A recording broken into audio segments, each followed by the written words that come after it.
क्या आप जानते हैं कि बोलने का लहजा यानी कि हमारी टोन हमारे शब्दों से ज़्यादा असरदार होती है। इस चार्ट को देखिए, ये कम्युनिकेशन का मशहूर मेहराबियन मॉडल है। इससे साफ पता चलता है कि हम जो कुछ भी कम्युनिकेट करते हैं यानी कि हमारी बातचीत का सिर्फ 7% हिस्सा हमारे शब्दों से आता है, बाकी 93% हिस्सा नॉन वर्बल कम्युनिकेशन है।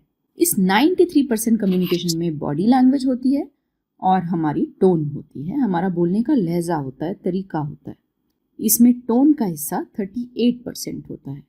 1960 के दशक में UCLA के प्रोफेसर एल्बर्ट मेहराबियन द्वारा विकसित या डेवलप किया गया यह सिद्धांत, ये प्रिंसिपल इस बात पर जोर देता है कि जब शब्दों और व्यवहार में कॉन्ट्रडिक्शन होता है, विरोधाभास होता है, तो बिना शब्दों वाले संकेत यानी कि नॉन वर्बल कम्युनिकेशन, हमारी body language, facial expressions, gesture, हमारा पोस्चर और हमारी टोन ज़्यादा प्रभावी होते हैं। हमारी टोन हमारी असली इंटेंशन को दिखाती है, हमारे असली इरादे को जाहिर करता है। इंसान का अपने शब्दों पर तो कंट्रोल होता है, लेकिन बोलने के लहजे पर उतना कंट्रोल नहीं होता। कंपैरिजन करें तो इंसान अपने शब्दों को तो बदल सकता है, लेकिन अपने लहजे को बदलना वाकई मुश्किल होता है। बोलने का लहजा इंसान की असली भावनाओं को दिखाता है, इंटेंशंस को दिखाता है, एक्चुअल इमोशंस को दिखाता है। इंसान स्वाभाविक रूप से नेचुरली लॉजिक को उतना नहीं समझते जितना तेजी से भावनाओं को समझते हैं। असल में इंसान लॉजिक या तर्क से ज़्यादा भावनाओं पर भरोसा करते हैं। एक सेंटेंस मैं ठीक हूँ बोलने के लहजे के आधार पर के हिसाब से इसके कई मतलब हो सकते हैं।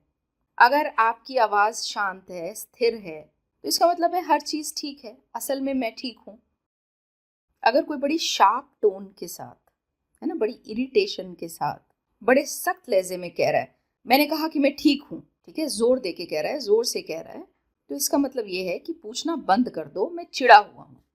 मैं ठीक हूँ अगर ये बहुत कसी हुई आवाज़ के साथ और थोड़ी घबराहट के साथ बोला जाता है, तो इसका मतलब ये माना जाता है मुझे लग रहा है कि मुझ पर सवाल उठाए जा रहे हैं या मुझे परखा जा रहा है। शब्द वही है लेकिन मतलब बिल्कुल अलग है। शांत दोस्ताना अंदाज हो तो वो ट्रस्ट बिल्डिंग करता है, आपसी विश्वास को बनाता और बढ़ाता है। अगर डिफेंसिव टोन हो तो फिर ये आपसी डिस्टेंस को बढ़ाता है। वर्ड्स कन्वे डेटा या information, tone carries the real meaning. शब्द डेटा या जानकारी देते हैं, टोन से ही असली मतलब पता चलता है। अगर ये दोनों आपस में मेल नहीं खाते तो लोग लहजे पर यकीन करते हैं, टोन पर यकीन करते हैं।